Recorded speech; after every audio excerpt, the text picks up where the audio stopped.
அரசு கலைக்கல்லூரியில் பெண்கள் பாதுகாப்பு குறித்த விழிப்புணர்வு நிகழ்ச்சி. தருமபுரி, ஆகஸ்ட் 7.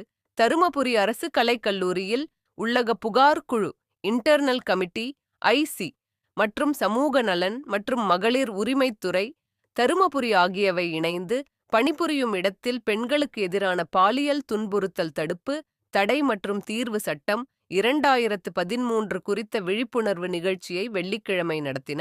கல்லூரி கலையரங்கில் நடைபெற்ற நிகழ்ச்சிக்கு கல்லூரி முதல்வர் முனைவர் கோ. கண்ணன் தலைமை வகித்தார். உள்ளக புகார் குழு ஒருங்கிணைப்பாளர் மற்றும் ஆங்கிலத்துறை இணை பேராசிரியர் முனைவர் கீன்று சத்யா வரவேற்புரை வழங்கினார்.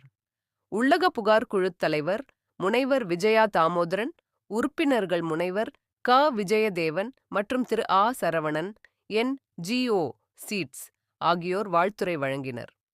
நிகழ்ச்சியில் மாவட்ட சமூக நல அலுவலகத்தின் பாலின வல்லுநர் டாக்டர் எம். ஆனந்த செல்வம் சிறப்புரையாற்றி, பணிபுரியும் இடத்தில் பெண்களுக்கு எதிரான பாலியல் துன்புறுத்தல் தடுப்பு, தடை மற்றும் தீர்வு சட்டம் 2013 குறித்து விளக்கினார். பணியிடங்களில் பெண்களின் பாதுகாப்பை உறுதி செய்வதில் உள்ளக புகார் குழுவின் பங்கு, புகார் அளிக்கும் நடைமுறை, பெண்களின் சட்ட உரிமைகள் மற்றும் பாலியல் துன்புறுத்தலை தடுக்கும் வழிமுறைகள் குறித்து அவர் எடுத்துரைத்தார். தருமபுரி ஓர் நிறுத்த மையத்தின் ஒன் ஸ்டாப் சென்டர் மைய நிர்வாகி திருமதி ஆ. சங்கீதா, பெண்களுக்கான இலவச அவசர உதவி எண் 181 சேவைகள் மற்றும் விழிப்புணர்வு என்ற தலைப்பில் சிறப்புரையாற்றினார்.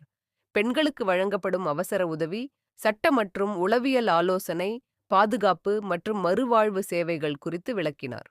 நிகழ்ச்சியின் நிறைவில் உள்ளக புகார் குழு உறுப்பினரும் ஆங்கிலத்துறை இணை பேராசிரியருமான முனைவர் அத்தேன்மொழி நன்றியுரை வழங்கினார்.